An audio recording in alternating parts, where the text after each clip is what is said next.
toutes et à tous. Merci de nous rejoindre cet après-midi pour ce troisième atelier des Assises de l'ingénierie. Nous allons parler cet après-midi de l'ingénierie publique et de l'ingénierie privée, concurrence ou complémentarité. C'est ce qui va nous occuper pendant l'heure et demie qui vient.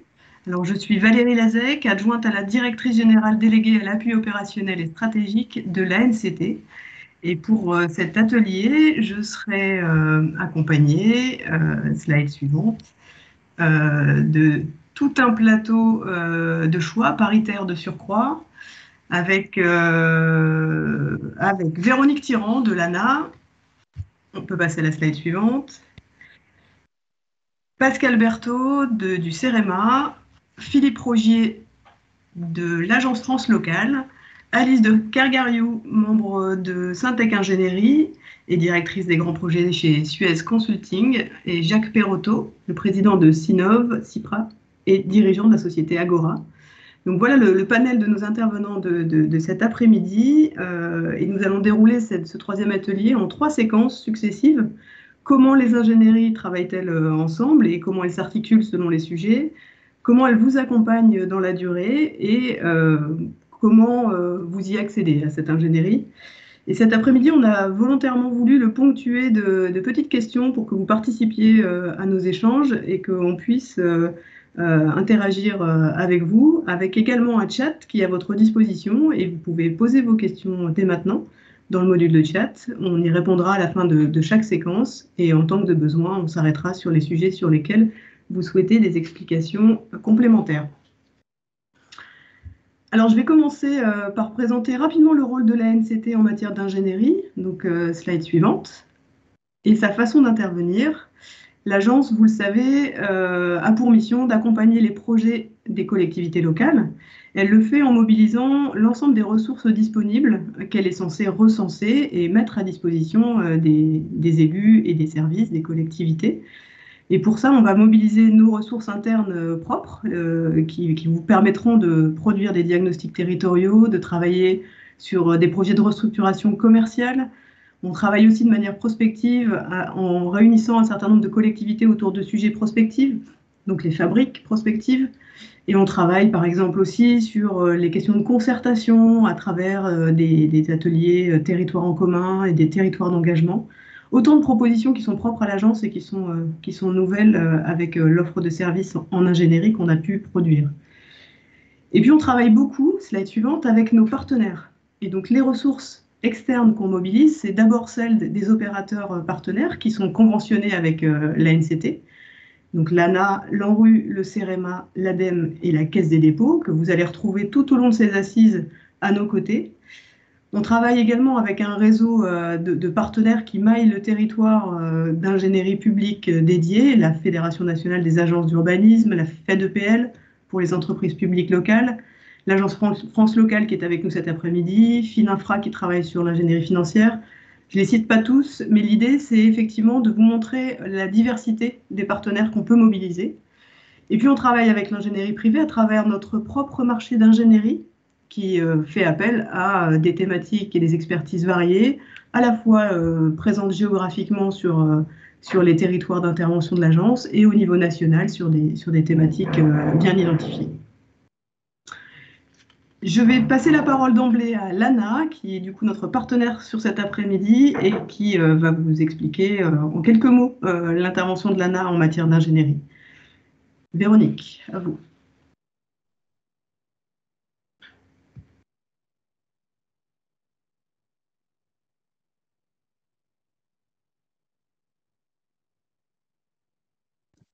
Bonjour, c'est bon. Bonjour, je vous remercie de m'avoir. Bonjour, donc je représente l'ANA, donc l'Agence nationale de l'habitat, donc qui est un financeur de tout ce qui est amélioration de l'habitat privé. Et vous avez sans doute entendu parler ces derniers temps de MaPrimeRénov' qui nous occupe beaucoup et pour lequel on apporte de l'ingénierie, de l'assistance à maîtrise d'ouvrage aux propriétaires privés qui n'en ont pas les moyens et d'autant plus qu'ils ne sont pas maîtres d'ouvrage dans un premier temps. Et ce dont on va parler aujourd'hui, c'est aussi tout ce qu'on peut apporter en financement à l'ingénierie aux porteurs de projets publics dans la définition de leur projet habitat. Et notre volonté, c'est vraiment de cranter chaque étape du projet et d'accompagner les porteurs de projets sur toute la durée, c'est-à-dire de la phase d'émergence des projets, de la phase de structuration, de stratégie et de politique de l'habitat, et aussi et surtout la phase opérationnelle où on participe au financement d'AMO qui arrivent sur de la conduite de projet, que ce soit des AMO privés ou des AMO plus parapublics tels que des SEM.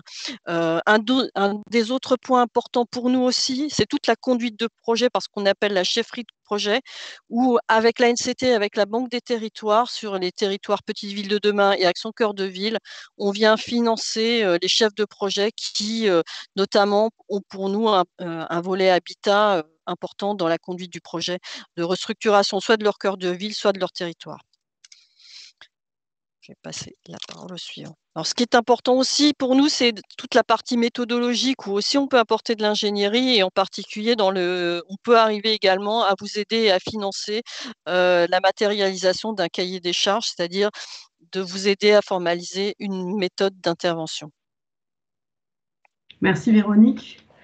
On va revenir sur l'ensemble de cette offre de services plus en détail à travers des exemples dans la troisième séquence. Et on va aborder maintenant la première séquence, donc slide suivante, et on va commencer par un petit sondage. On a besoin de savoir de quoi vous pensez avoir le plus besoin pour avancer. Donc la question, c'est effectivement de nous documenter sur ce qui vous manque le plus. Et donc vous auriez besoin de cadres de référence clairs et structurés, de documents de méthodologie sur la conduite de projet, ou d'un appui au montage et au pilotage de projet. Alors, premier sondage, on vous laisse répondre pendant qu'on commence à présenter l'ingénierie privée en quelques chiffres, et je vais passer la parole à Jacques. Oui, bonjour, Jacques Perrotto. Donc, en quelques mots et en quelques chiffres, présenter l'envergure de l'ingénierie privée, dire que c'est un secteur qui pèse. Il pèse en chiffre d'affaires, il pèse en nombre, et il pèse également en envergure. Donc 90 000 entreprises, 1 million de personnes qui sont salariées au sein de ces structures, et puis donc un chiffre d'affaires qui approche 11 milliards d'euros. Envergure dans la mesure où l'ingénierie privée est présente sur l'ensemble des territoires à des échelles différentes.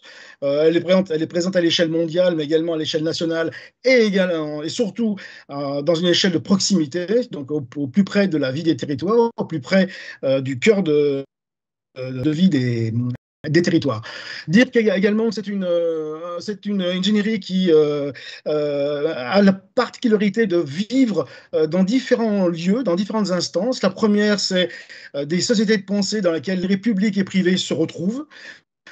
Ils participent à une vie féconde, à une vie riche, à travers la SFU, la Société française des urbanistes, à travers le Conseil français des urbanistes qui organise une université tous les mois de septembre. Et puis dire également que c'est une ingénierie qui est féconde à la mesure où elle consacre une très grande partie à la fois de son temps et de ses ressources à la recherche et développement. Alors à la fois en interne et surtout en externe, dans la mesure où dans des lieux de recherche comme le CEREMA, comme Certivéa, le CSTB, des associations, donc il y a un partage de savoir qui suit un adage qui est assez simple mais en même temps qui est très évocateur. On partage ce que l'on sait et on apprend du savoir des autres. Et dans ces lieux-là, dont je dirai quelques mots après. Donc, il y a une manifestation ici d'une part importante consacrée à la recherche-développement, faire en sorte que l'ingénierie publique et l'ingénierie privée vivent et que les savoirs se formalisent et se diffusent.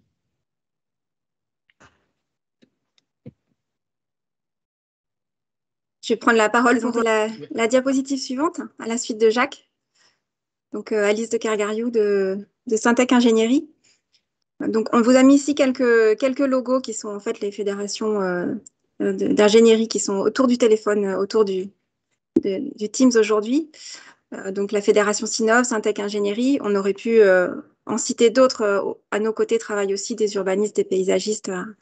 Quand on intervient, c'est en général avec beaucoup de compétences diverses pour répondre à vos besoins.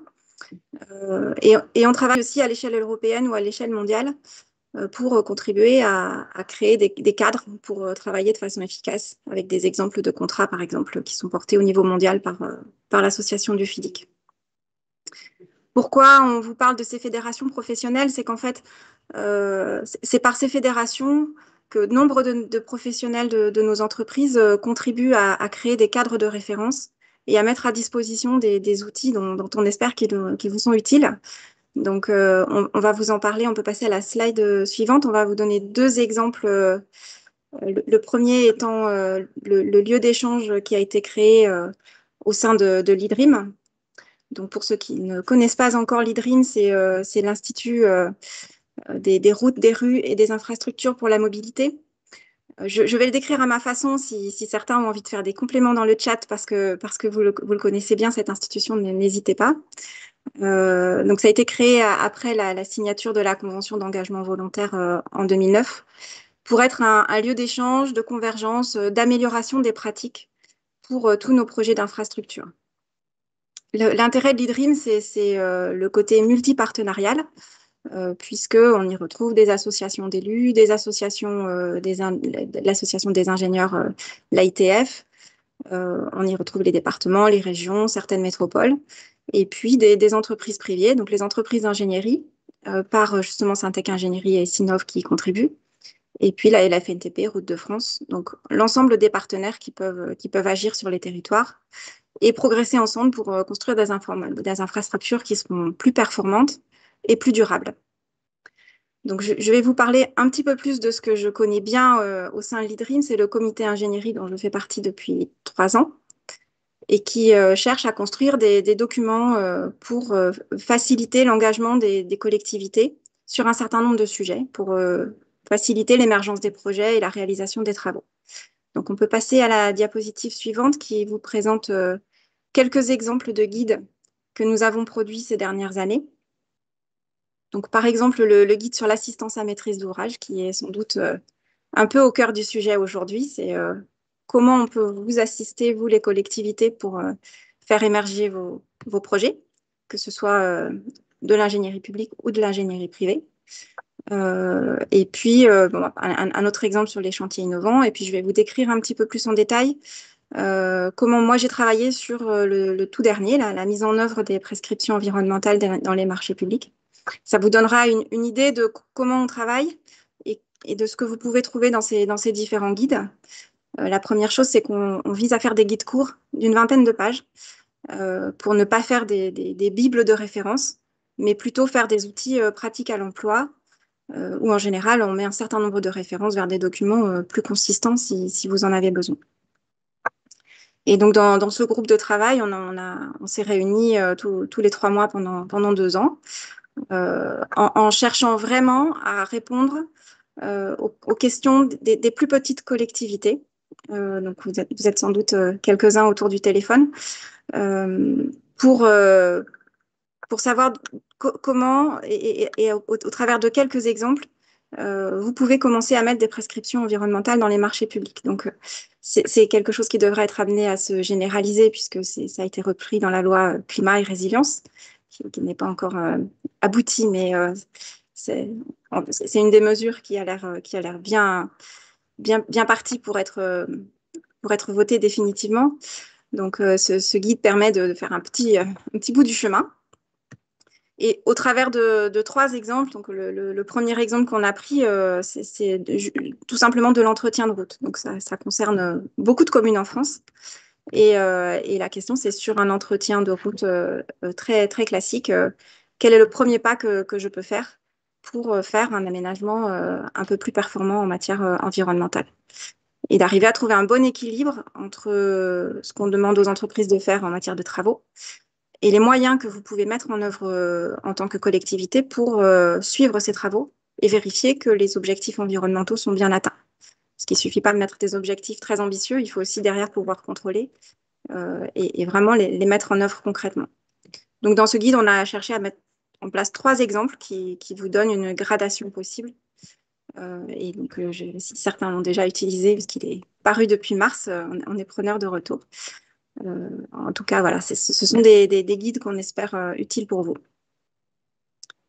Je vais passer la parole ensuite pour un autre exemple. Avant de passer à l'exemple que Jacques va développer sur HQE en termes de méthode, un petit retour sur le premier sondage à la question que je vous ai posée.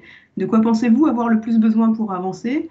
Vous êtes 43% à nous répondre que vous avez besoin de cadres de référence clairs et structurés. Et du coup, on a plutôt bien senti les choses. Des documents de méthodologie sur la conduite de projet pour 20%.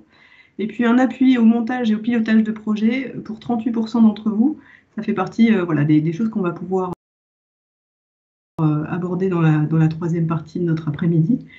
Mais sur les documents de méthodologie, sur les cadres de référence, Jacques, si vous pouvez détailler le volet HQE. Bien sûr, avec. Donc, je vais vous présenter des démarches en matière de qualité environnementale. Donc ici, la perspective pour montrer que la complémentarité ingénierie publique et ingénierie privée n'est pas une chose vaine, c'est de dire que les questions autour du bâtiment, autour de l'urbanisme, ont commencé à hanter les uns et les autres à partir des années, fin des années 80 et début des années 90. Et donc, la première des démarches qui a été initiée en co-construction et en partenariat public-privé, ça a été la qualité environnementale du bâtiment. Donc, ce sont des travaux qui ont été menés avec l'ADEME, ce sont des travaux qui ont été menés avec l'association HQE, des travaux qui ont été menés avec, à l'époque, le syndicat des aménageurs, le Tisseur. Donc, il y a eu tout un travail autour de la question du bâtiment, surtout après la question de faire vivre une démarche. À l'origine, a été posé un contexte de conduite de projet en disant qu'il y a lieu de distinguer la chose technique qui est étudiée de la prise en compte de la manière dont un maître de l'ouvrage va ensuite conduire son projet.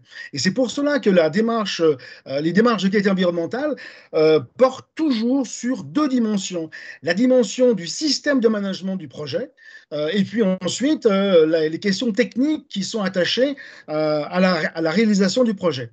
Donc, en matière de qualité environnementale du bâtiment, eh bien, on trouve un système de management qui associe un maître de l'ouvrage, donc celui qui décide et qui paye, éventuellement qui peut après avoir par convention des élargissements si la préoccupation de la construction intègre des domanialités plus conséquentes, mais à chaque fois, on va retrouver une dimension qui va être une dimension autour de la prise de décision et autour de la participation et de la manière dont un projet va être reçu par la population, va être reçu par les usagers, va être reçu par les utilisateurs.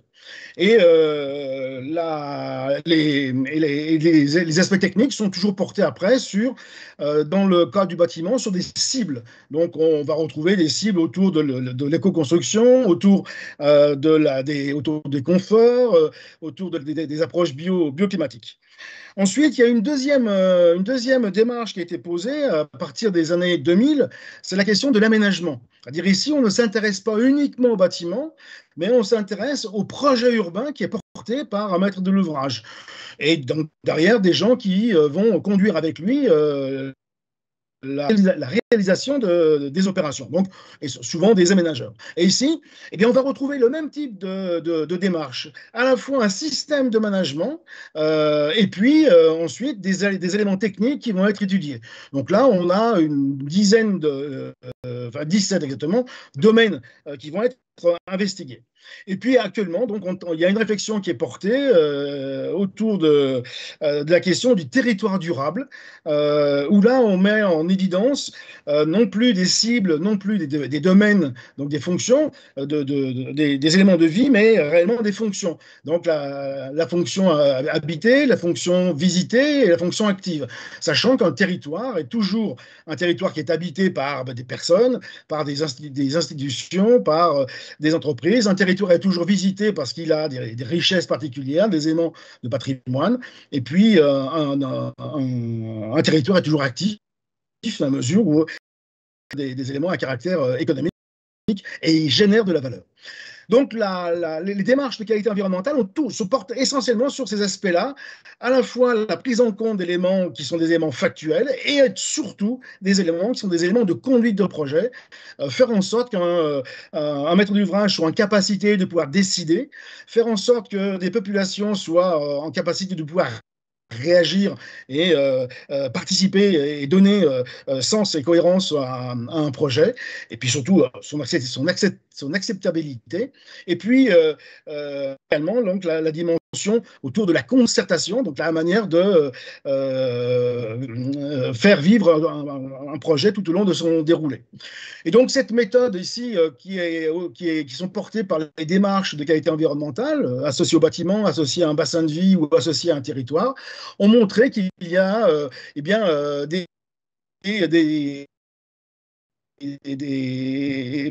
retours d'expérience qui sont plutôt favorables. Notamment parce qu'ils ont permis la mise en place d'outils d'aide à la décision tout au long d'un déroulé. Par exemple, il faut souligner que le fait que la démarche HQ Aménagement pose à côté d'un diagnostic territorial des éléments qui vont être des éléments de développement durable. Et ces éléments-là, qui sont propres à un territoire, sont des éléments qui sont contractualisés. Ça veut dire que les acteurs qui sont des opérateurs économiques, mais qui sont également des gens qui vont intervenir dans la manière de concerter, dans la manière de participer au rythme donné par un projet, eh bien, vont s'impliquer dans un contexte et vont ici être partie prenante à travers des logiques de contractualisation. Ça veut dire qu'en fait, on a inscrit dans le temps et dans la durée des éléments de projet et surtout des éléments de conduite de projet. Donc là, ces démarches-là ont montré leur vertu de ce point de vue-là, et sachant qu'une autre des vertus qui est portée par les démarches de qualité environnementale, c'est la question du dialogue qu'il y a entre un maître de l'ouvrage public et avec les gens qui vont intervenir pour le compte du projet, qu'il soit aménageur, qu'il soit architecte, qu'il soit ingénieur. Et donc ici, la démarche de qualité environnementale, c'est une démarche qui crée une dynamique, notamment parce qu'elle est les parties prenantes à une opération. Et cette dimension de contractualisation manifeste bien ici l'ambition qu'une opération va porter en matière de qualité environnementale. Donc voilà quelques exemples qui montrent comment, à travers un bâtiment associé un bassin de vie ou associé à un territoire, ces démarches-là sont des démarches qui sont favorables à la définition et surtout derrière la conduite d'un projet. Et ces démarches-là sont des démarches structurées. Donc, je vous renverrai aux éléments qui sont portés à votre connaissance sur les différents sites de l'association HQE qui porte ces démarches-là. Et vous verrez qu'on a bien affaire à des éléments qui permettent de mettre en évidence, de mettre en perspective le déroulé d'un projet et donc derrière de structurer une démarche. Merci Jacques. Effectivement, les questions environnementales, elles ont toujours été le creuset d'un échange assez nourri entre les prescriptions publiques d'un côté et aussi la réglementation qui évolue et tous les guides, les méthodologies mises en place pour structurer une conduite de projet avec cette ambition environnementale qui est venue demander, exiger de l'expertise supplémentaire et structurer des démarches. Donc c'est la raison pour laquelle on a souhaité développer cet aspect. Donc une relation assez étroite finalement entre l'ingénierie publique et l'ingénierie privée, entre le public prescripteur et le privé qui respecte et devance les réglementations avec des engagements volontaires qui précèdent parfois les normes. Ça fait partie justement de cette relation très, très étroite entre le public et le privé. Je vous propose qu'on avance. Je n'ai pas noté beaucoup de questions dans le chat et je réitère l'invitation à ce que vous puissiez voilà, poser vos questions en parallèle. On abordera la seconde séquence avec la slide suivante. L'idée maintenant, c'est de vérifier que vous pouvez accéder à l'ingénierie, publique ou privée, quelle qu'elle soit. Et on va ponctuer cette deuxième séquence de petites questions successives qui vont vous accompagner. Donc, ça va être un sondage un peu au long cours. Et à chaque fois, vous allez répondre à la question ingénierie publique ou ingénierie privée, ou alors les deux, ou peu importe. Et donc, à qui vous pensez en premier ou à qui vous auriez recours pour produire un diagnostic territorial? Ce sera la première question. Et puis tout au long de la séquence, vous aurez les questions qui vont égrener un peu qui vont être égrenées pendant la présentation. Et du coup, on va pouvoir commencer avec la première. Le sondage voilà, se met en place. Et je vais passer la parole à Pascal Berthaud pour le programme National Pont. C'est une première illustration de la manière dont public et privé se relaient sur un sujet d'actualité. Bonjour à tous. Alors effectivement, le CEREMA, c'est l'organisme public d'expertise qui est héritier de l'expertise du ministère de l'Équipement. Et c'est vrai qu'on a principalement trois types de missions, à la fois une mission de recherche, de développement méthodologique assez important. On doit publier une vingtaine à peu près de guides par an, une activité de diffusion de la connaissance un peu importante, et puis une activité sur le terrain qui est évidemment à vocation à s'inscrire en complémentarité parfaite de l'expertise privée. Typiquement, on fait intervenir le CEREMA lorsque la collectivité ne sait pas encore ce qu'elle veut et qu'il faut réfléchir très en amont, lorsqu'on a besoin d'expertise importante ou lorsqu'on est sur des programmes nationaux sur lesquels justement on essaye de jouer la complémentarité. C'est le cas du programme national Pont.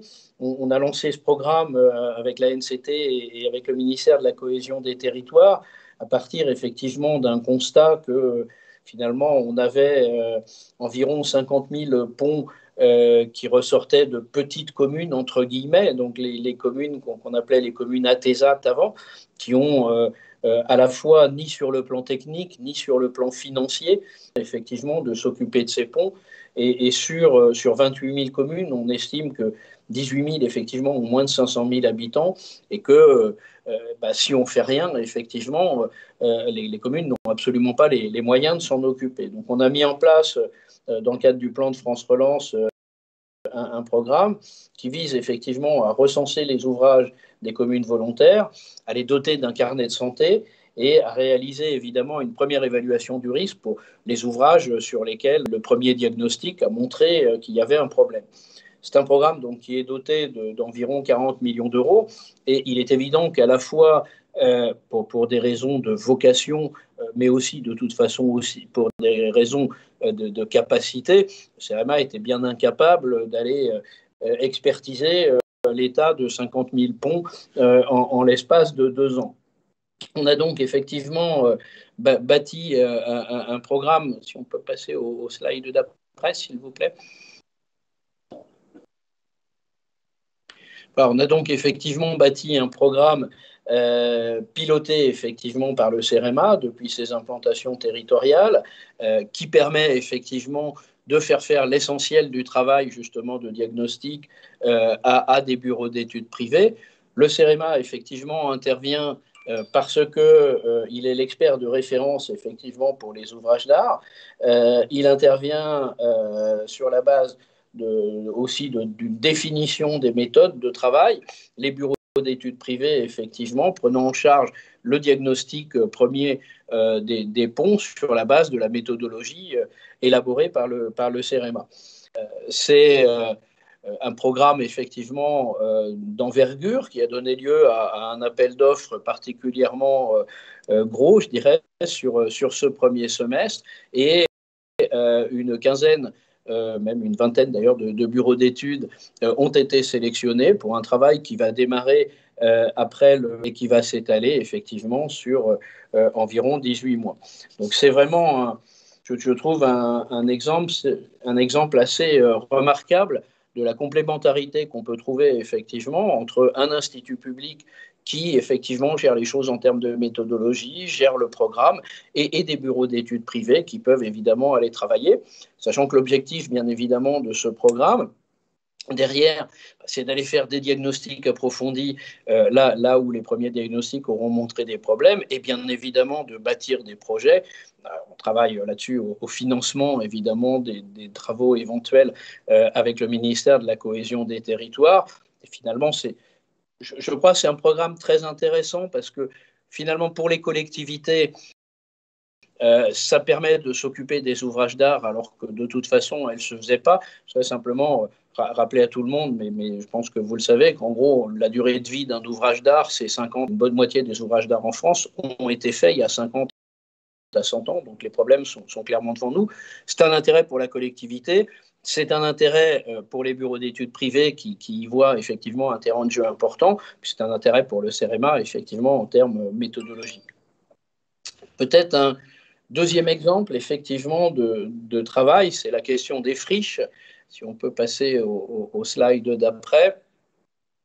Je pense que vous avez les uns et les autres suivi les débats, notamment dans la loi climat et résilience, et l'importance effectivement que le gouvernement et plus généralement la communauté nationale apporte à la question de la réhabilitation des friches pour une raison très simple, c'est que si on veut évidemment arriver au zéro artificialisation nette, la seule solution, c'est effectivement d'urbaniser sur les terrains qui sont déjà artificialisés et qui ne servent plus, en l'occurrence les friches.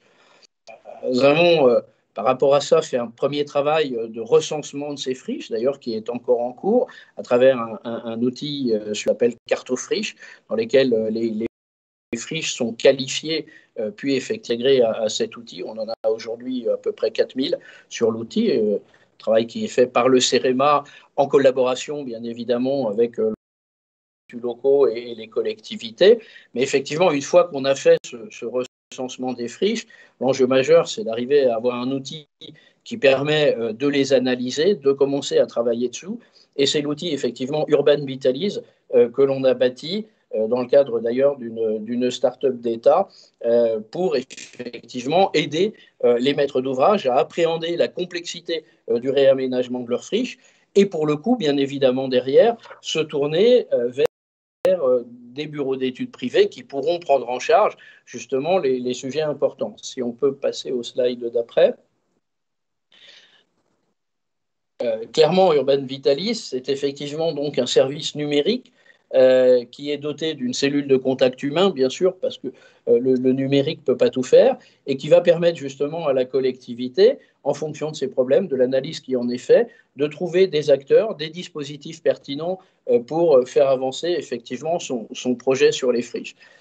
Donc on a typiquement là aussi un outil produit par un ingénieriste, un expert public, en l'occurrence le CEREMA, utilisé par des maîtres d'ouvrage publics et qui permettra là aussi de, entre guillemets, vendre, faire et de la prestation de bureaux d'études privés. Peut-être si on peut passer à la slide d'après. Voilà, donc comment ça marche? La collectivité fait une courte description de sa friche et de son projet. Elle a accès à des ressources en ligne et l'équipe complète qui gère Urban Vitalise peut l'aider. Elle obtient des recommandations qu'elle peut mettre en œuvre et elle peut évidemment retourner ultérieurement sur Urban Vitalise. On a travaillé notamment sur ce projet évidemment avec Sinov, notamment sur la fiche d'assistance à maîtrise d'ouvrage. Et l'idée, c'est bien, à travers ces outils-là, de guider évidemment la collectivité vers les acteurs qui peuvent l'aider. Enfin, peut-être un troisième exemple que l'on a mis, c'est effectivement la mise en place dans le cadre de l'AMI sur la planification urbaine bas carbone de méthodes effectivement qui permettent de rendre ces démarches largement performantes, mis en coopération effectivement entre là aussi l'expert public et l'ingénierie privée à travers effectivement diverses actions pour mieux prendre en compte, évidemment, les attentes vis-à-vis des documents d'urbanisme et en matière de transition écologique. Si on peut faire passer à la slide d'après, excusez-moi.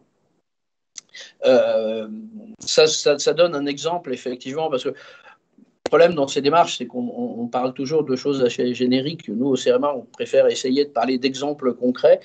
Typiquement, ce qu'on a pu mettre en place sur une coopération assez forte, effectivement, dans le cadre d'un SCOT, en l'occurrence celui de la communauté de communes Xaintry-Val d'Ordogne. Nous avons pu travailler avec le bureau d'études chargé de ce SCOT, donc Citanova, et mettre à sa disposition un outil qu'on mettait au point, si j'ose dire, en parallèle, un outil qui s'appelle Climurba, pour justement l'analyse du projet d'aménagement stratégique du SCOT et la préparation d'un atelier avec les élus dédié justement aux enjeux de la transition énergétique. Et c'est vrai que cette expérience, elle nous semble particulièrement réussie parce que finalement, le bureau d'études privées a pu s'approprier l'outil en cours de mise au point par le CEREMA, aussi bien pour l'analyse que pour les méthodes d'animation de l'atelier. Il a pu effectivement le faire fonctionner. Du reste, le retour qu'il nous en fait, c'est qu'il souhaite continuer sur cette méthodologie. Et on voit bien effectivement que finalement, cette mise au point de méthodologie, si elle ressort évidemment de l'expert public, elle ne peut qu'être plus efficace si elle est faite complètement en partenariat et sur des cas concrets avec les bureaux d'études privés. Peut-être pour finir, on pourrait évidemment multiplier les exemples à l'infini, mais ce qu'on a voulu essayer de montrer aujourd'hui, c'est que pendant longtemps, finalement, on a, je dirais, opposé l'ingénierie publique et l'ingénierie privée.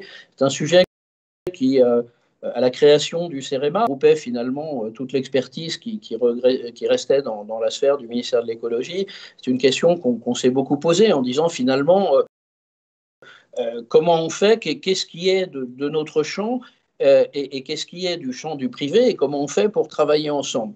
Ça nous a amené à nous auto-limiter sur un certain nombre de sujets, alors notamment avec l'idée de spécialiser notre action sur ce qu'on a appelé l'expertise l'idée de dire que l'expert, c'est pas lui qui doit aller faire le travail courant de base, et ça peut être une ingénierie publique, de se limiter à des choix où on avait vraiment le besoin d'un expert public exprimé, soit des fois pour des questions d'indépendance, soit pour des questions d'expertise de haut niveau, je veux dire, parler des ouvrages d'art, des experts internationaux sur les ouvrages d'art, il n'y en a pas 150 000 en France, soit effectivement parce que la collectivité ou le service de l'État d'ailleurs souhaitait avoir à ses côtés quelqu'un qui l'aide finalement à définir ce qu'il voulait très en amont pour pouvoir après travailler avec des bureaux d'études. Et c'est vrai qu'on a bâti tout le projet stratégique du CEREMA sur cette idée-là et sur cette idée de complémentarité. Et c'est vrai qu'on s'aperçoit que ça fonctionne plutôt bien et que peut-être on va arriver enfin à pouvoir ne plus parler de la guerre publique-privée. On va y revenir. On va y revenir à l'issue des questions du sondage. Donc on va continuer à dérouler pendant qu'on va répondre aux premières questions du chat qui vous concernent au CEREMA. Alors, je sais que vous avez pu avoir de premières réponses dans le chat. Peut-être une petite précision sur les collectivités concernées par le programme PONS et sur l'éligibilité des collectivités. Pascal, si tu veux repréciser. Ce qu'on appelle souvent improprement les petites collectivités, donc le critère qu'on a pris, c'est les critères de l'ATESAT à l'époque où ça existait. Donc c'est un critère en population et un critère en potentiel fiscal. Et sur les différents... Et ça touche, juste excuse-moi, ça touche effectivement 28 000 communes sur 36 000. C'est-à-dire qu'on voit bien que ça touche la très grande majorité des communes. Il y a 11 000 communes qui seront accompagnées dans le cadre du programme PONS, si je lis bien la réponse. Alors, sur les 28 000 communes, donc on a contacté les 28 000 communes en question. Au passage, d'ailleurs, ça a montré à quel point une était sous-administrée et à quel point il était parfois très compliqué tout simplement d'avoir un contact avec sur les 28 000, on pense qu'environ 18 000 ont des ponts, effectivement, et donc sur les environ 18 000, il y en a environ 11 000 qui nous ont répondu, sachant qu'il y a un deuxième tour dans la mesure où les bureaux d'études qui ont été sélectionnés recontacteront une, donc on espère s'approcher effectivement des 18 000.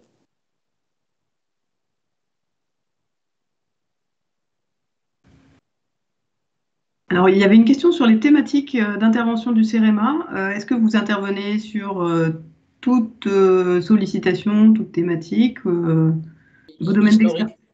Oui, bien sûr. Historiquement, les services qui composaient le CEREMA avaient un spectre d'intervention très large. Simplement, ils étaient beaucoup plus nombreux. Donc, on a mené un plan de restructuration assez fort ces 2 dernières années au CEREMA pour nous centrer uniquement sur les sujets sur lesquels, d'une part, on pensait qu'il y avait un enjeu majeur à ce que la puissance publique intervienne en propre, pardon, et d'autre part, sur les thématiques sur lesquelles on pensait que le CEREMA pouvait légitimement dire qu'il était l'expert public de référence.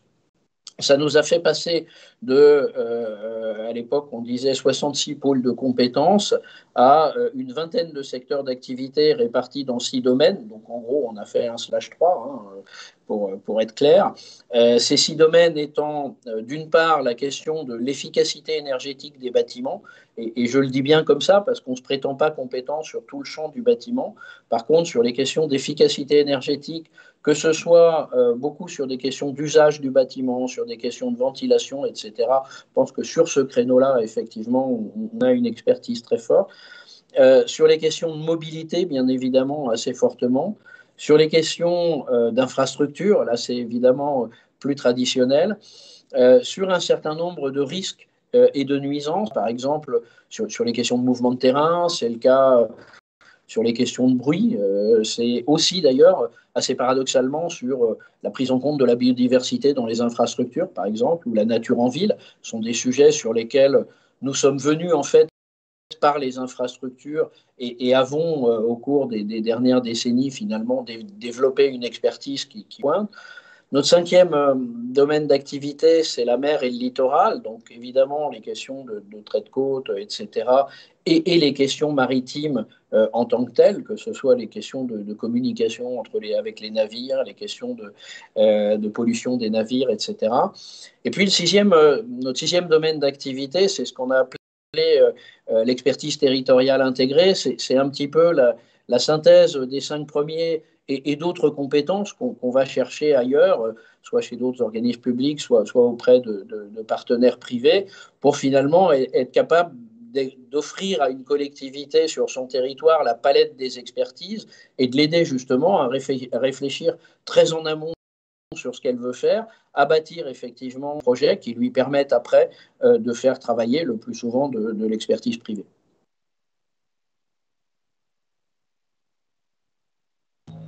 Alors, il y a une remarque dans le chat que je vais relayer, Pascal, parce qu'elle elle souligne finalement qu'avec un programme pont aussi massif qui va concerner beaucoup de collectivités, c'est un gros investissement public pour financer cette ingénierie. Et dans la durée, qu'est-ce que ça va donner? Comment on s'organise pour que ce ne soit pas quelque chose qui, voilà, au terme de cette grosse campagne, s'arrête? Est-ce que tu veux rebondir? Oui, bien sûr. Il y a 2 sujets. D'abord, il y a un sujet technologique. J'en ai pas parlé, mais dans le programme Pont, il y a aussi un appel à projet qui a été lancé pour identifier la façon de gérer les ponts de façon connectée. C'est l'appel à projet Pont connecté. Il y a une petite vingtaine effectivement de groupements, d'ailleurs entièrement privés, qui ont été sélectionnés. Et ce sujet-là est très important parce qu'effectivement, au-delà du premier geste d'entretien lourd qui aura lieu, la question du suivi effectivement des ponts dans le temps est très important. Et on a quand même quelque part l'idée que si on est capable de faire ça de façon connectée, ça veut dire qu'on est capable de le faire de façon peut-être un peu plus centralisée, avec par exemple un rôle important qui pourrait être joué, pourquoi pas par les départements, là où les agences départementales veulent prendre la main, etc. Donc oui, c'est évidemment l'étape d'après. Je dirais l'étape 1, c'est les diagnostics. L'étape 2, ça va être, et on y travaille avec la NCT, de mettre en place des modalités de financement qui permettent aux collectivités, bien évidemment, de faire les travaux qu'il faut. Et puis l'étape 3, bien évidemment, c'est de construire un dispositif de suivi dans la durée. Mais là aussi, je veux dire, nous, on est parti sur ce programme pont d'une idée simple, c'est que quand le pont se casse la figure, en fait, le maire, il ne le sait pas. Et donc, comme il ne le sait pas, il n'agit pas. Même s'il n'a pas de moyens, quand le toit de l'école fuit, quand le toit de l'école du village fuit, eh ben, même si la commune est petite, même si elle n'a pas de moyens, ben, en fait, le maire, il se débrouille pour réparer le toit de l'école parce que sinon, au mois de septembre, les parents hurlent comme des bêtes. Et donc, on est assez persuadé que le fait de mettre en évidence cette question de l'entretien des ponts, de mettre en évidence ces questions de l'état de santé des ponts, fait que naturellement, les collectivités vont s'y intéresser et donc, alors moyennant la mise en place de financement, etc., enfin tout ce que j'évoquais jusque-là, on est assez optimiste sur le fait que finalement, le pont sera pris comme un élément du patrimoine communal au même titre que le toit de l'école.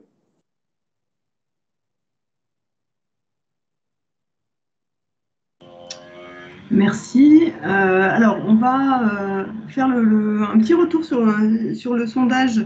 Vous allez pouvoir y accéder vous-même de votre côté en regardant les résultats, mais sur les différentes questions qui vous ont été posées, finalement, assez spontanément, vous répondez les deux sont mobilisables, ingénierie publique et ingénierie privée.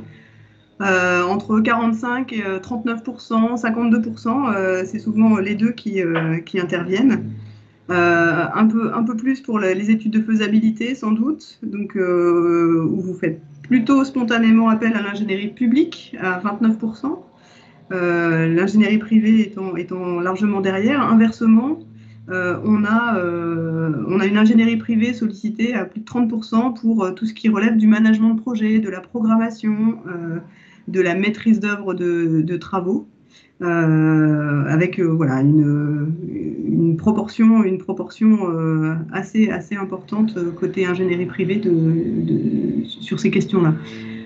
Finalement, voilà, visiblement l'essentiel, c'est que vous ayez accès à de l'ingénierie, qu'elle soit publique ou privée, devient secondaire, pourvu qu'elle soit accessible et disponible. Et je ne peux pas m'empêcher de revenir sur une des questions qui a été posée en ouverture de ces assises, où finalement la question étant de quoi avez-vous besoin, plutôt d'expertise ou plutôt de financement. Très majoritairement, c'est au sujet des financements que vous étiez inquiets.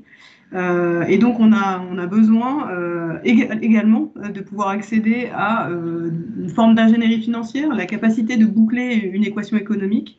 Et du coup, je vais en profiter pour passer la parole à Philippe Rogier, qui nous parle de l'Agence France Locale. Bonjour à toutes et à tous. Merci Valérie. Alors, on peut peut-être avancer le support, du coup. Merci. Donc, ça peut faire le lien avec le gros sujet, le gros chantier des ponts, d'ailleurs, en termes de méthode, puisque là, on ne va pas parler des ponts, on va parler d'un sujet qui est la rénovation énergétique des bâtiments publics, des bâtiments communaux. Et vous allez comprendre après mes explications sur ce qu'a mené à bien le syndicat Énergie Vienne, qu'on est sur du temps long avec des phases d'ingénierie, de technicité et puis des phases de travaux derrière. Alors, en deux mots, l'Agence France Locale est un acteur de l'ingénierie publique, puisque nous sommes l'émanation des collectivités locales. Nous sommes en premier lieu un établissement de crédit, mais nous avons pour mandat d'accompagner toutes les collectivités, d'ailleurs qu'elles soient membres ou non membres, dans leur compréhension des enjeux de financement externe, dans le montage financier ultime en complément des subventions et de l'autofinancement qui est souvent la part réservée à l'emprunt. Et donc, pour le calibrage de cela, la soutenabilité de ces emprunts, bien sûr, que nous vérifions avec les communes, eh bien, nous sommes à leur disposition. Alors, le sujet que je voulais aborder aujourd'hui pour éclairer un petit peu le débat, c'est celui d'un projet très ambitieux du syndicat Énergie-Vienne. Énergie-Vienne, c'est le service public de l'électricité dans toutes ses facettes, puisque c'est également la distribution, ce qui est une originalité, un héritage de la nationalisation d'EDF en 1946, mais la distribution est aussi dans le périmètre d'action de cette structure. Mais là, c'est pas cette compétence qui est mobilisée pour le sujet dont on va parler, c'est celui de la maîtrise de l'énergie, en réalité, qui fait partie également des compétences obligatoires de ce syndicat et sur lesquelles il intervient, ou en tout cas, il tente d'intervenir. Alors, le dispositif en deux mots, et puis on va rentrer un petit peu dans le détail, et le parti pris extrêmement puissant de cette structure, c'était de financer les audits sur les bâtiments en premier lieu, avant même d'imaginer la nature des travaux, le choix des travaux, le calendrier des travaux, le financement des travaux. Il s'agissait d'accomplir pour l'ensemble des communes qui étaient volontaires, et elles se sont retrouvées au nombre de 150, et 5 communautés de communes également. Donc pour ces communes volontaires, ce qui est à peu près la moitié, un peu plus de la moitié des communes de la Vienne, eh bien l'audit est financé par le syndicat, ce qui permet d'enclencher le processus. Ensuite, il y a une deuxième dimension extrêmement puissante qui est apportée par le syndicat, c'est une logique d'avance remboursable à taux zéro, qui permet d'accompagner en fait pour le reste à charge de la commune le montant des travaux nécessaires. Et le remboursement de ces avances s'effectue dans le temps, sur une durée qui est prévue d'être à peu près 10-13 ans, donc sur les économies d'énergie, bien évidemment, qui ont été produites par les travaux effectués. Et donc, l'intervention de l'AFL était elle-même de financer le syndicat et éventuellement d'accompagner en ingénierie les communes pour le financement complet du financement des travaux qu'elles auront projetés suite à ces audits. On peut avancer, on a d'autres éléments d'explication et surtout quelques chiffres qui vous montrent un petit peu l'ampleur du sujet. Donc la campagne, c'est sur 10 ans en fait. L'enjeu est tel. On a eu 2 ou 3 ans de travail avec 6 bureaux d'experts et qui là a été de l'ingénierie privée, qui a été choisi par cette collectivité-là pour mener à bien 1000 audits énergétiques sur un certain nombre de bâtiments, et 10 ans de travaux sont à programmer derrière, avec une 50 à 60 chantiers par an, donc 100 millions d'euros sur 10 ans. C'est extrêmement important, mais c'est la hauteur, vous le savez, des enjeux qui existent sur ces sujets-là. Donc, l'ingénierie déployée par le syndicat va au-delà, puisque au-delà de cette phase d'audit, le syndicat est également prêt avec l'accompagnement à la maîtrise d'ouvrage, et donc là aussi avec une place potentielle pour l'ingénierie privée, pour accompagner les communes dans la phase de réalisation. Et puis également pour la phase financière, vous savez que la rénovation énergétique des bâtiments est accompagnée au-delà de ce que fait le syndicat par l'État également, et donc le syndicat est aussi là en appui sur l'ingénierie de recours aux subventions. Et puis je crois qu'on a une dernière planche.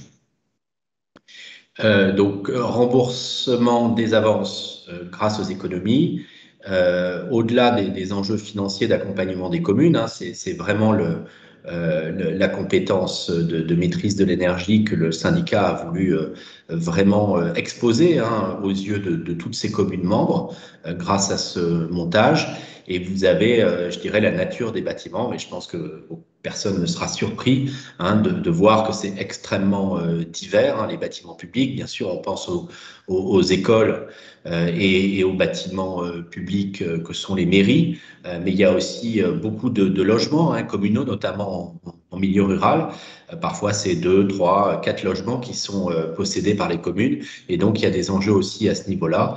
Et bien évidemment, sur des locaux d'accueil type salle des fêtes. Donc, vous voyez la variété des choses et donc l'ambition qui est démontrée. Et peut-être que sur les ponts, d'ailleurs, on aura la place pour des accompagnements de collectivités supra qui pourraient être peut-être les départements, que sais-je, qui pourraient de la même façon accompagner le mouvement pour que effectivement toute la phase d'audit ne reste pas lettre morte. Et là, c'était la crainte exprimée par les élus. Et c'est pour ça qu'ils ont vraiment mis sur la table non seulement le financement de ces audits, mais également toute la suite, c'est-à-dire le financement des travaux avec ces avances remboursables et l'accompagnement à la maîtrise d'ouvrage, etc. Donc c'est un tout. C'est pas uniquement cette phase d'audit, même si c'est ça qui est la réalité aujourd'hui depuis 2 ans maintenant que ça a démarré. Merci. Merci Philippe. Effectivement, la première étape, c'est structurer le projet, en définir ses contours, en passant par un diagnostic, une étude de faisabilité, et ensuite, l'enjeu, c'est d'aller au bout, et donc de réaliser le projet. Ça passe par des solutions de financement qui peuvent être plus ou moins complexes. L'essentiel étant pour la collectivité de savoir à qui la collectivité peut s'adresser. Sur les aides de première intention, il y a effectivement une plateforme de l'État, qui est la plateforme que l'ANCT a choisie, qui s'appelle Aide Territoire, et qui recense l'ensemble des aides financières ou techniques que les collectivités peuvent trouver en fonction de leurs besoins, en fonction de leur géographie particulière, et des dispositifs d'accompagnement mis en place par l'État. Donc, n'hésitez pas aussi à rejoindre cette plateforme pour interroger les dispositifs dont vous êtes susceptible de bénéficier. Ça, c'est la première démarche qu'on va renforcer en mettant un maximum d'éléments sur cette plateforme. Ça fait partie du rôle de l'ANCT que de le faire. Et puis, autre élément que je souhaitais ajouter, c'est que la démarche, finalement, la prise en charge de la complexité, c'est à l'agence de le faire. Ce qui est important pour vous, c'est de solliciter votre préfet de département pour que vous lui fassiez part des besoins, et que, à travers cette sollicitation, vous puissiez accéder à l'accompagnement sur mesure de l'agence, soit au niveau local, en mobilisant l'ingénierie de proximité, souvent tout à fait à même de répondre à ce besoin. Je pense aux agences techniques départementales qui sont effectivement très présentes sur le territoire, en ingénierie de premier niveau, relayées ensuite par les expertises plus pointues qui peuvent aussi être représentées localement. Et si on a besoin de mobiliser davantage de ressources, alors le préfet mobilisera l'ANCT au niveau national, qui cherchera le meilleur accompagnement possible pour répondre aux besoins de la collectivité. Donc ça, c'est le dispositif d'accompagnement sur mesure mis en place par l'ANCT et qui commence à prendre toute sa dimension aujourd'hui, avec une capacité de 20 millions d'euros pour les années 2021 et sans doute l'année prochaine. Donc une capacité d'aide selon une modulation des aides de l'agence qui prendra en charge plus ou moins de manière importante le coût et le financement de cette ingénierie mobilisée par elle. Donc voilà, je voulais terminer cette séquence en revenant sur ce point et peut-être faire un détour par le chat pour prendre en direct finalement les dernières questions qui sont arrivées. Alors j'ai une question sur les ATD, les SPL. Quel serait le rôle qui leur serait confié par l'agence, AMO, diagnostic, maîtrise d'œuvre? Est-ce que parmi nos intervenants, on a quelqu'un qui souhaite répondre sur voilà, la mobilisation des ingénieries disponibles sur le territoire. Ouais, je veux bien dire un mot là-dessus. Vas-y, Pascal. Ouais, en fait, ce qu'il faut voir, c'est qu'on part d'une situation d'il y a 35 ans, où c'était donc avant la décentralisation. En fait, l'État assurait tout, c'est-à-dire que moi, pour bien connaître les DDE, les DDA, vous aviez des subdivisions locales qui assuraient des prestations des collectivités. Puis si c'était plus compliqué, il y avait les sièges des DDA et des DDE qui évidemment en faisaient un peu plus. Puis c'était encore plus compliqué, on allait chercher les CT, les services techniques centraux, etc. Ce qui est sûr aujourd'hui, c'est que tout l'échelon local de l'ingénierie de l'État a totalement disparu. Et en ce qui concerne l'échelon supralocal ou national, on l'a regroupé au sein du CEREMA, mais vraiment centré, spécialisé sur l'expertise. Donc la question de l'échelon local, elle reste aujourd'hui complètement posée. Et c'est vrai que notamment là où dans les départements où des agences départementales ont été créées avec des moyens suffisants, ça peut être effectivement une solution pour, quelque part, prendre le relais. Alors, je sais qu'on a eu beaucoup de discussions avec des ingénieristes privés sur ce sujet-là, en disant, mais finalement, est-ce que le privé ne peut pas faire? Je crois qu'il y a quand même un truc de base qu'il faut que tout le monde ait en tête, c'est que pour pouvoir aller chercher un bureau d'études privé, il faut d'abord faire un cahier des charges. Et que souvent, les petites communes, c'est le premier truc qui coince, c'est qu'elles n'ont même pas les moyens pour faire un cahier des charges. Comme je le disais tout à l'heure, on a vu avec le programme PONT que simplement pour contacter un responsable de la mairie, que ce soit le maire ou le secrétaire général, qui puisse dire « oui, je suis d'accord pour que vous auscultiez mon pont », je peux vous garantir que ça a été hyper compliqué, ça a pris 3 mois, il a fallu faire des mails, il a fallu intervenir via l'ADF, via l'ADF, on s'y est tous mis, donc c'est très compliqué. Donc je dirais que quelque part, cet échelon local, s'il peut être pris en charge par des agences départementales, je suis vraiment persuadé que ça ne fera pas de mal à l'ingénierie privée, bien au contraire. Bien au contraire. Ça permettra justement de ces petites communes de faire appel effectivement au privé. Et je crois que c'est bien comme ça qu'il faut la voir. Comment aider finalement les maîtres d'ouvrage publics qui n'en ont pas les moyens à être capables justement d'avoir un minimum d'ingénierie dédiée qui puisse permettre justement de bâtir des projets et là pour le coup évidemment de faire travailler le privé. Peut-être en complément, un des points de vue de l'ingénierie privée, parce que le débat est compliqué. Je pense qu'en fait, on est tous d'accord pour dire qu'il y a de la place pour tout le monde. Juste un point de vigilance, c'est qu'en fait, on ne reviendra pas 25 ans en arrière. Il y a des entreprises privées quand même qui se sont constituées sur les territoires. Et je pense que j'ai vu dans le chat qui arrivent aussi à discuter avec les ingénieries publiques locales. Donc voilà, il s'agit juste de créer un nouvel équilibre. Et la priorité de tout le monde, ça doit effectivement être de pouvoir faire émerger les projets des communes et que vous, dans les communes, vous ayez les moyens de faire avancer vos projets et de les faire avancer comme il faut avec tous les enjeux qu'on a en ce moment de transition écologique, de devoir faire vraiment attention à la façon dont on fait les projets. Donc voilà, la situation change et tout le monde trouvera sa place sans aucun problème. Oui, ce qu'on pourrait également dire, à travers le programme Urban Vitalise, la méthode du sourcing est une méthode qui peut être intéressante pour les petites communes et qui permet non pas d'apporter immédiatement une réponse, mais de travailler en amont sur la question du site, du contexte et du besoin. Et qu'il y a à travers le sourcing, qui est une méthode de consultation, il est possible à des petites communes de pouvoir commencer à explorer son potentiel de développement autour des friches et de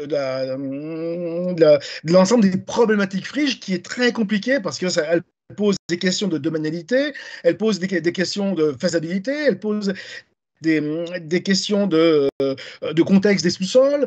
Et c'est vrai qu'avant de rentrer sur la question du besoin, on a dans un premier temps, de mise en place d'un état des lieux pour vraiment savoir quelle est la consistance du contexte local. Merci. Merci. Alors, on va continuer à avancer dans cet atelier avec l'idée de bien travailler sur la durée, quelle que soit finalement l'ingénierie à laquelle vous allez faire appel. Collectivité et ingénierie, vous allez travailler de manière étroite sur un temps long, avec des séquences qui vont se succéder, mais aussi finalement des partenaires des partenariats qui vont s'engager dans le temps. Je vais commencer cette séquence par un dernier petit sondage autour des freins à l'engagement de vos projets, justement pour comprendre ce qui gêne le plus. Est-ce que c'est le manque de temps disponible au sein de la collectivité pour y penser, pour initier ces projets? Est-ce que c'est plutôt la difficulté d'identifier les bonnes ressources externes, qu'elles soient privées ou publiques?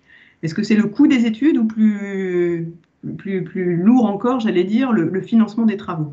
Qu'est-ce qui, du coup, freine votre engagement dans les projets? C'est l'objet du dernier sondage. Avant d'aborder cette séquence, ou pendant qu'on va commencer à aborder cette séquence de partenariat dans la durée, on va continuer à décliner des exemples qui nous permettent de montrer comment tout ça s'orchestre entre les ingénieries et vous. Et je vais passer la parole à Alice pour un exemple de barrage. Merci Valérie. J'aime bien le terme d'orchestre. On peut passer effectivement à la première slide. Donc, c'est un exemple où le chef d'orchestre, c'était mes collègues de l'agence de Bretagne. Et on a parlé de plein de configurations possibles pour travailler entre les services de l'État, les ingénieries publiques privées. Donc là, voilà, c'est notre agence qui a accompagné la collectivité depuis l'identification du problème, on va appeler ça un problème, un barrage qui n'était plus utilisé. Il était utilisé auparavant pour l'alimentation en eau potable et il fallait pouvoir notamment rétablir la continuité piscicole sur la rivière. Donc, je vous ai mis quelques éléments. C'est évidemment un sujet complexe avec des expertises techniques multiples et puis aussi beaucoup de besoins en communication et en concertation, la nécessité de prendre en compte l'ensemble des impacts. Ici, on était sur un territoire où la rivière se rejette en mer dans un bassin conchylicole. Donc, évidemment, l'évacuation de l'eau de la retenue n'était pas sans poser des questions sur l'impact sur les conchiliculteurs et sur les pêcheurs aussi en aval. Donc, 8 ans, ça peut paraître long. Ça peut paraître encore plus long si je vous dis que l'usage d'eau potable a cessé dans les années 1980.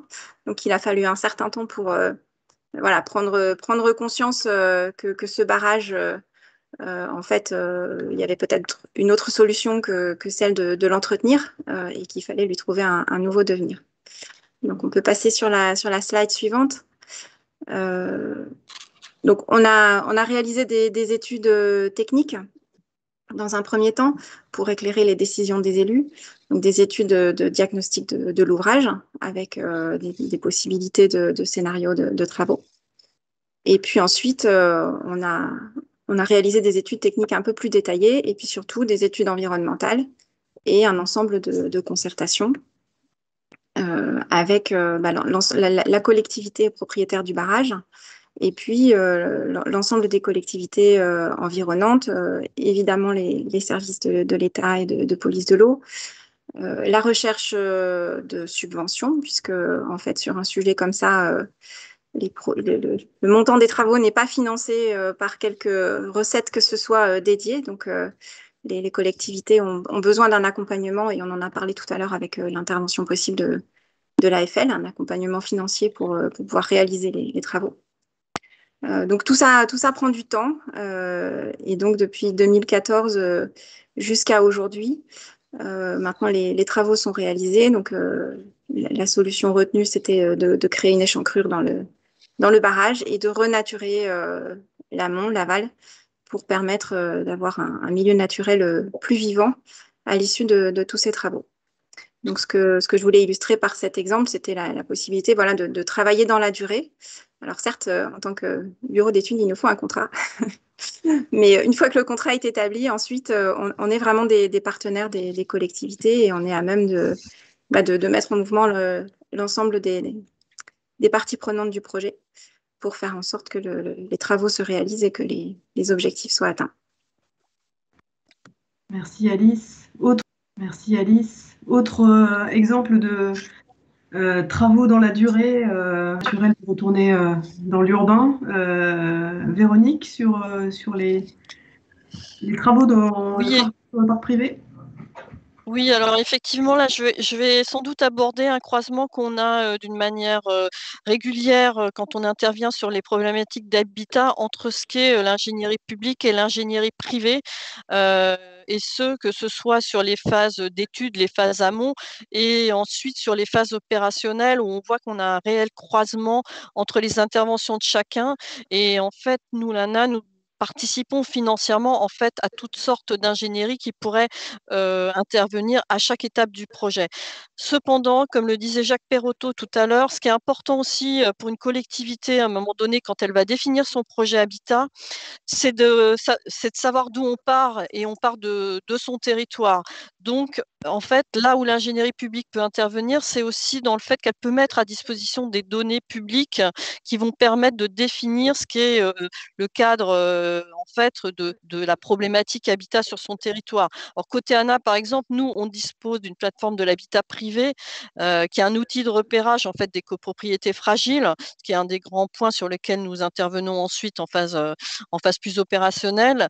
Les DDT, elles fournissent des données Philocom que vous connaissez certainement, qui peuvent par exemple vous donner un état du parc vacant sur votre territoire.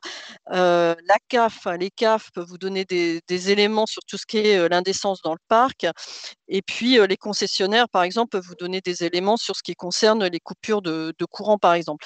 Donc, ces éléments-là, ils peuvent vous permettre de constituer en fait une base de données et un certain nombre d'éléments de diagnostic qui vont vous permettre également de définir votre besoin et sans doute de vous accompagner dans la mise en place de votre cahier des charges quand vous aurez à lancer des études ensuite.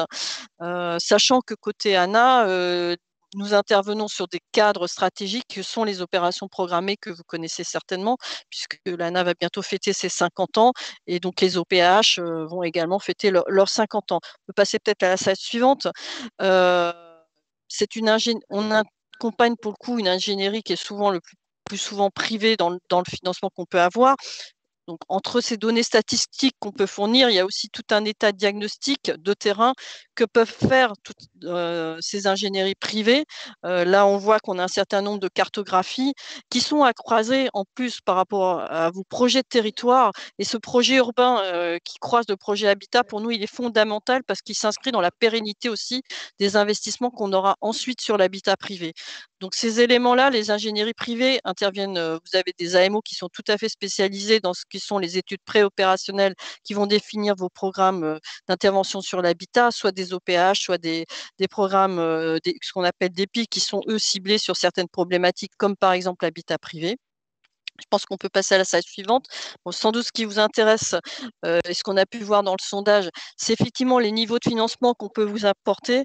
Donc, on peut intervenir même dans un financement de mise en place de cahier des charges, c'est-à-dire dans les phases d'études préalables, voire même de faire de premiers diagnostics sur des montants de 50% avec des plafonds de 100 000 euros, et sur les études préopérationnelles, c'est-à-dire pour bâtir une stratégie sur 5 ans d'intervention avec des actions qui peuvent se croiser sur les OPH, les opérations programmées d'amélioration de l'habitat, qui peuvent être sur des volets tout à fait ciblés comme les copros ou des volets de renouvellement urbain plus ensemblières dans le sens où elles intègrent les éléments urbains sur le commerce, sur les déplacements. On est à nouveau sur un financement à 50% avec un plafond à 200 000 euros. Et également sur des opérations plus complexes comme les copropriétés dégradées, on intervient également à hauteur de 50%. Le point que je vais vous présenter après, c'est est important pour nous, c'est tout ce qui est l'intervention en fait sur l'habitat indigne, ce qui est un des grands volets de l'ANA, c'est-à-dire peut-être des acronymes donc, que vous avez déjà entendus. Je pense qu'on peut mettre la slide suivante. C'est les opérations de résorption de l'habitat indigne, soit les RHI, soit les terroris. Grosso modo, c'est lorsque vous êtes sur des arrêtés de péril, soit irrémédiables, vous êtes plutôt sur une opération de résorption de l'habitat insalubre, c'est-à-dire que vous voué à démolir le patrimoine ou en tout cas des interventions lourdes quand vous êtes dans des périmètres sauvegardiers. Et quand vous êtes sur du rémédiable, vous vous engagez plus sur des opérations de recyclage, c'est-à-dire de réhabilitation lourde. Et là, vous êtes sur la terrorie. Alors, à nouveau, là, on est sur des financements ciblés. On peut passer à la slide suivante, qui chaîne en fait l'ensemble des étapes du projet et des demandes de financement du côté de l'ANA, c'est-à-dire de la CNLHI qui avalise la réceptibilité, la recevabilité de vos projets. Donc, il y a plusieurs étapes sur lesquelles on a un financement qui va en augmentant au fur et à mesure. Donc, des études de faisabilité pour voir si effectivement vous êtes tout à fait éligible ou pas à un processus RHI Tirori, ce qui vous donnera une première éligibilité. Et ensuite, dès lors où l'éligibilité a été acquise, on vous finance également ce qu'on appelle une étude de calibrage. Et là, on rentre vraiment dans des études très poussées au plan technique, au plan du montage aussi juridique et financier, ce qui est aussi un élément très important. Et c'est là où effectivement des expertises plus privées sont importantes parce que c'est une technicité et c'est des montages de dossiers tout à fait particuliers.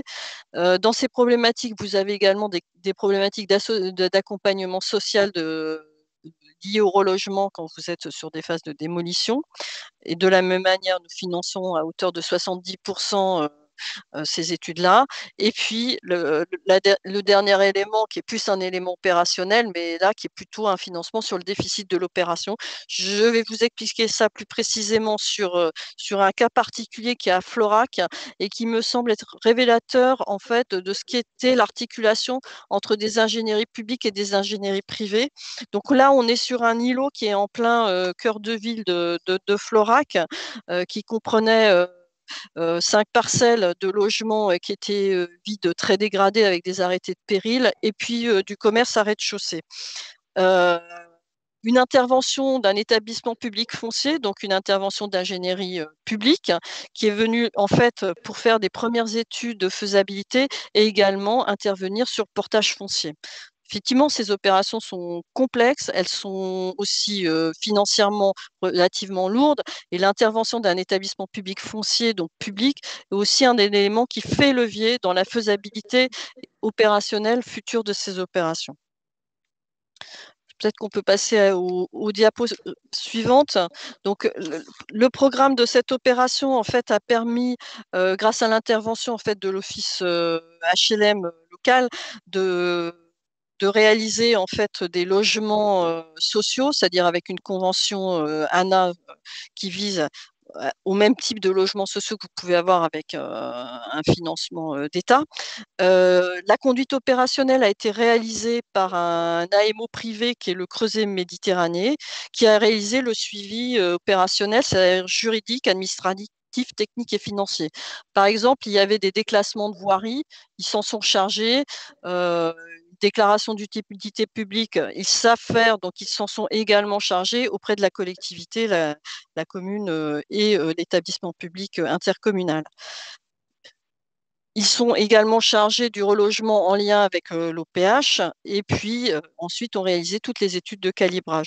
Donc on voit que en fait, ce croisement entre l'intervention d'un EPF et puis d'une ingénierie privée a permis en fait de réaliser une opération particulièrement complexe où chacun a pu joindre l'ensemble de ses compétences et de ses expertises au service d'une collectivité qui effectivement en interne n'en avait pas la possibilité.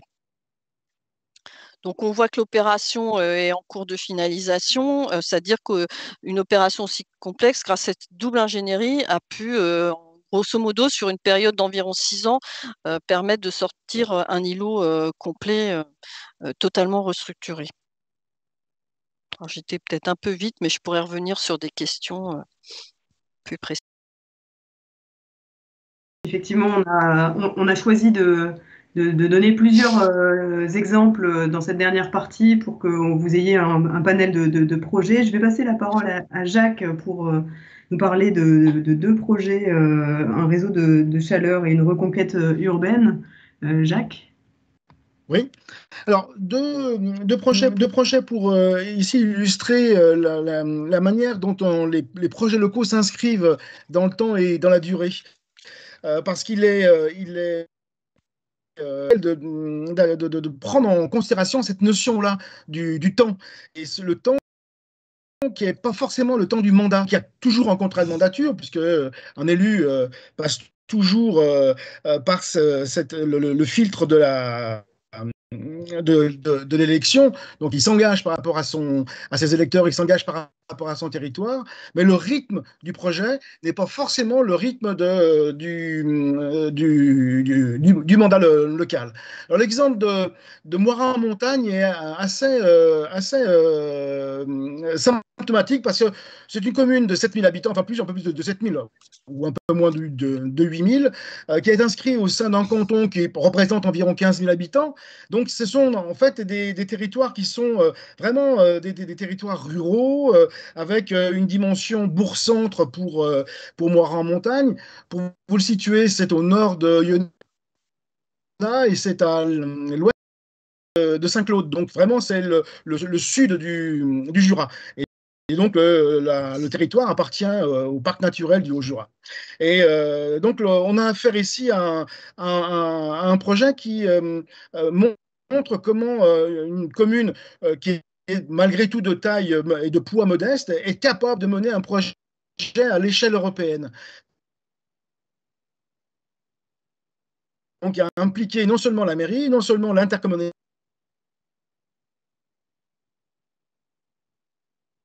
Europe. Donc, cette dimension montre une collectivité et peut approcher ce type de projet.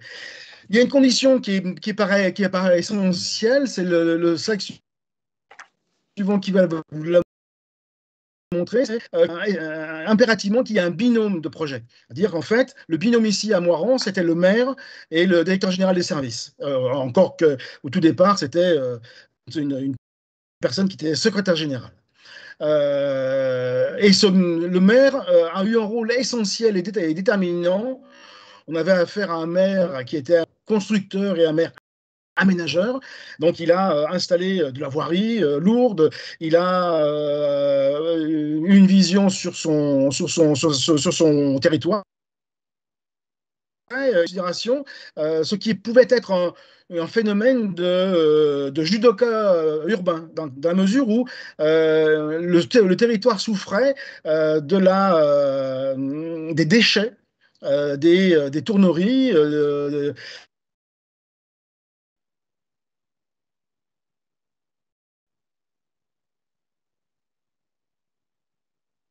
Je suis désolée, on a des problèmes de son avec Monsieur Perotto. Alors, je vais en profiter pour mettre la réponse au sondage le temps que Jacques se reconnecte. On avait affaire à un territoire qui était un territoire historiquement de paysans travailleurs. Et donc, on avait affaire en fait à des impacts énormes sur l'environnement à cause des nuisances liées au des déchets. Et donc, le maire est parti sur la mise en place d'un réseau chaleur. Donc, il l'a fait en deux temps. Un premier temps pour amorcer une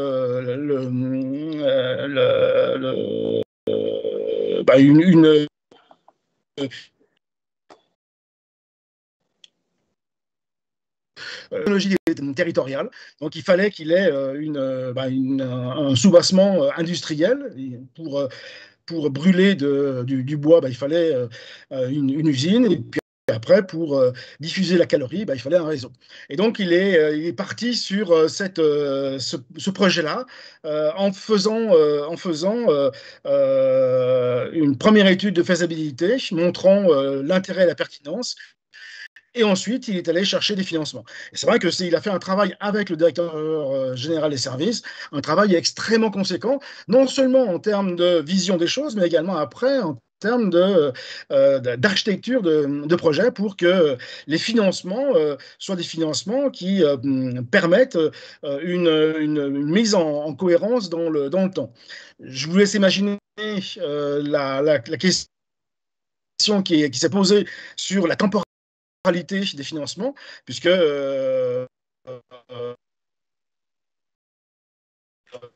sur toutes les collectivités. Jacques, je vais vous inviter à couper la caméra et à passer au dernier exemple, si vous arrivez à nous rejoindre. C'est l'exemple de Pontarlier sur la reconquête urbaine.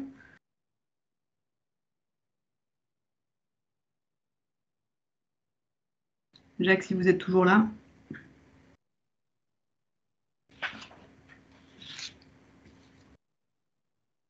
Alors du coup, je vais effectivement vous donner la restitution du sondage en attendant que Jacques se reconnecte à la question: quels sont les freins à l'engagement de vos projets?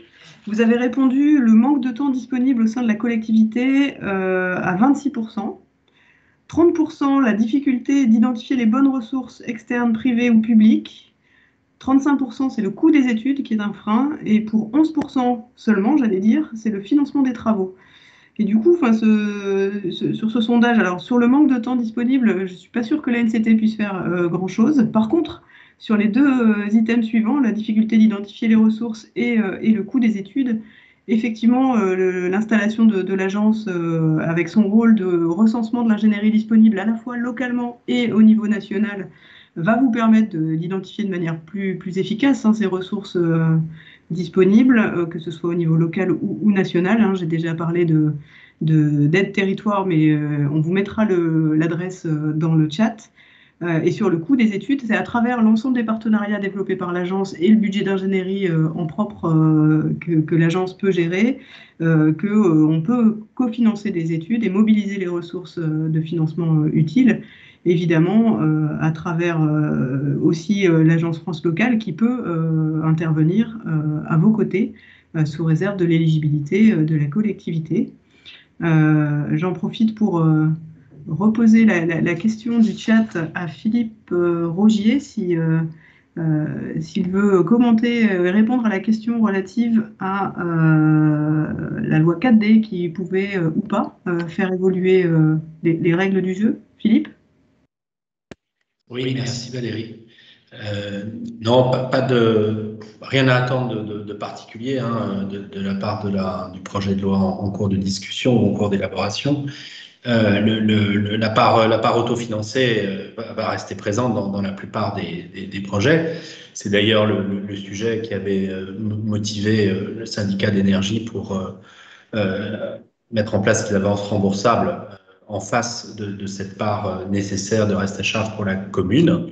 Mais sans aller jusque-là, l'emprunt est la solution et il est quand même dans 80 ou 90% des projets, des dossiers soutenables, compte tenu du niveau très faible des taux d'intérêt actuellement.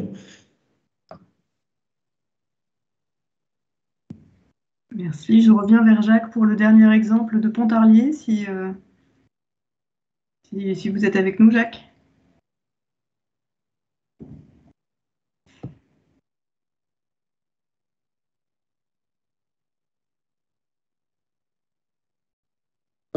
Est-ce que ma connexion m'apparaissait valide? Voilà.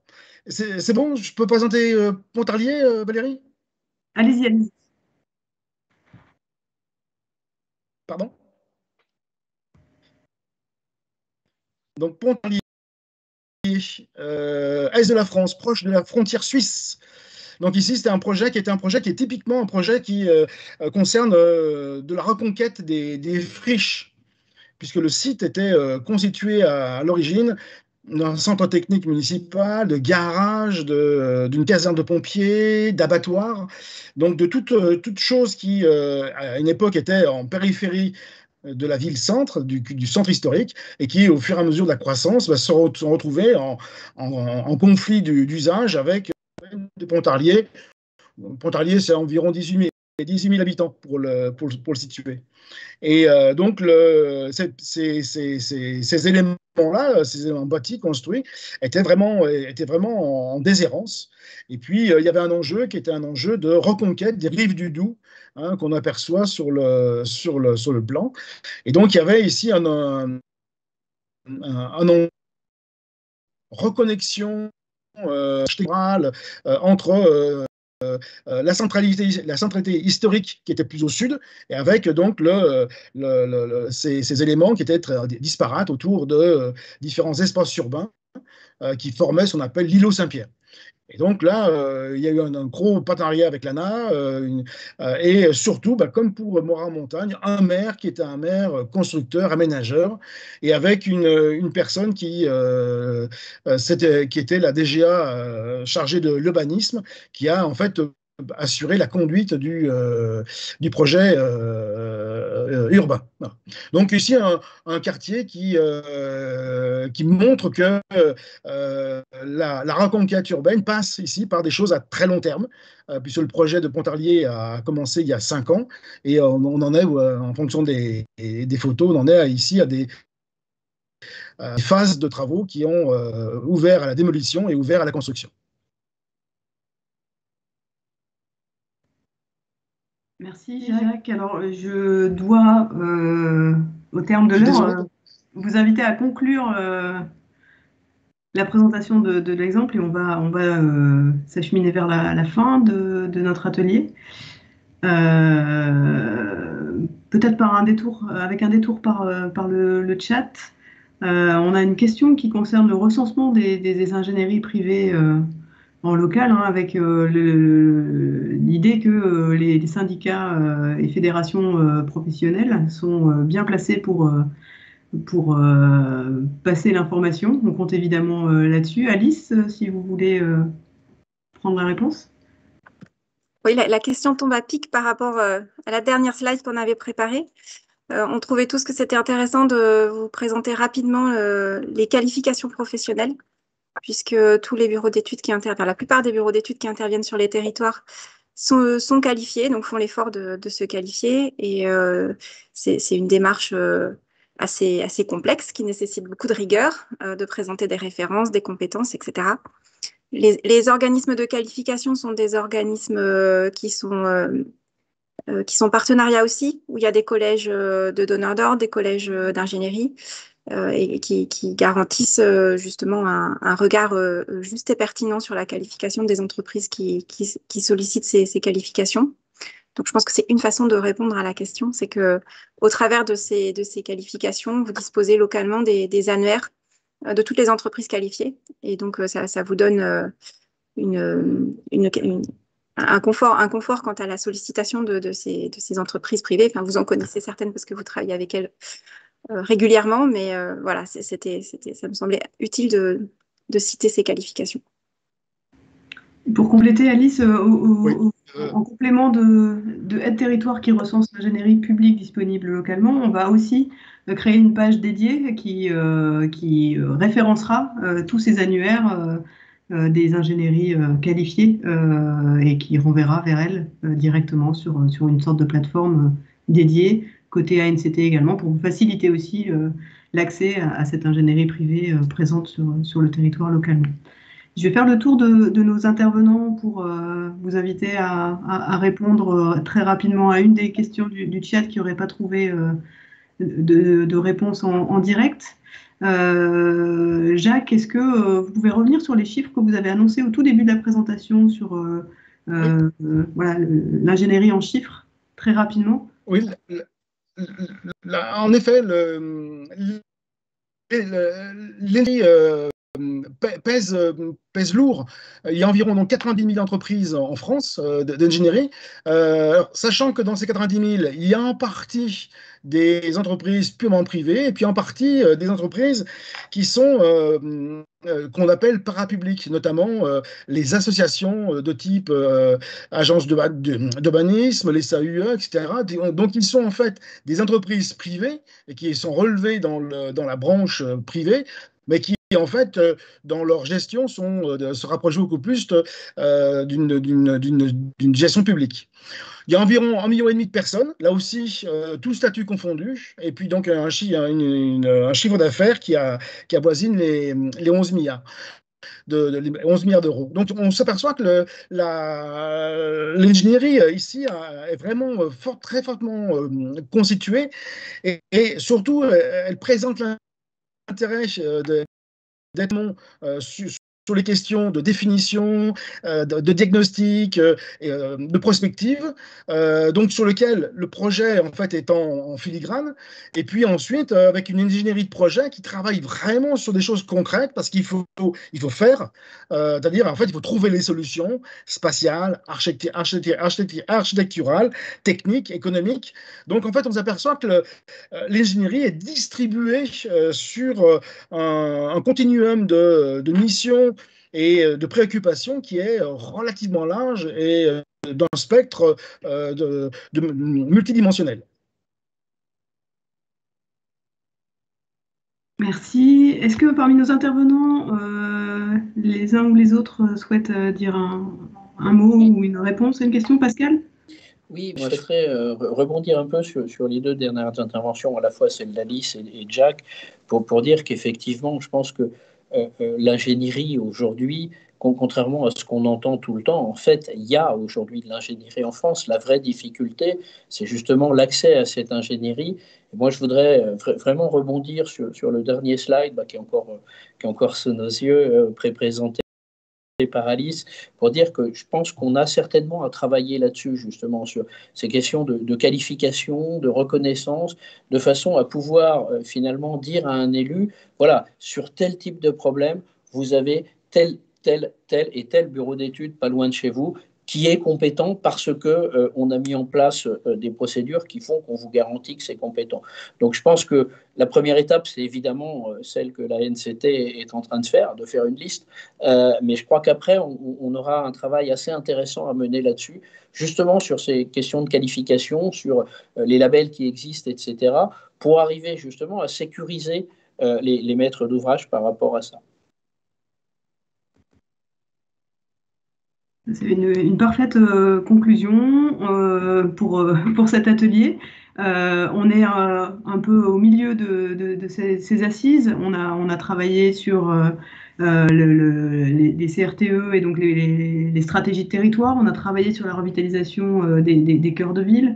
On voulait vraiment porter votre attention sur la complémentarité entre les ingénieries publiques et privées et vous montrer à quel point finalement les choses ont évolué et peut-être faire mentir le dernier rapport sénatorial qui pointait un manque d'ingénierie. En fait, l'ingénierie, elle existe, elle est présente sur les territoires, sans doute insuffisamment visible ou accessible, et c'est là-dessus qu'on s'efforcera de travailler à l'agence avec l'ensemble de nos partenaires. On réunit l'ensemble de l'ingénierie privée et publique dans un club de l'ingénierie qui se réunit régulièrement.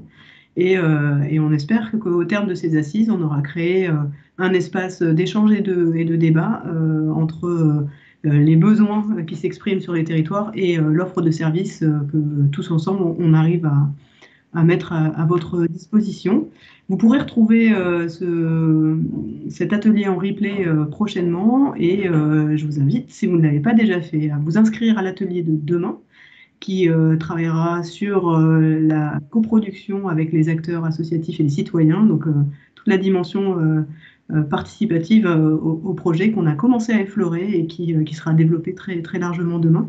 Il me reste à remercier l'ensemble de nos intervenants pour la qualité de vos interventions. Le diaporama sera évidemment disponible et merci à tous les participants qui ont été nombreux à nous interroger via le chat. On va garder les meilleures questions pour la synthèse de nos assises et en espérant effectivement vous avoir apporté quelques lumières sur ce sujet. Merci à toutes et à tous. Merci, au revoir à tous. Merci, au revoir. Au revoir à tout le monde. Au revoir, merci.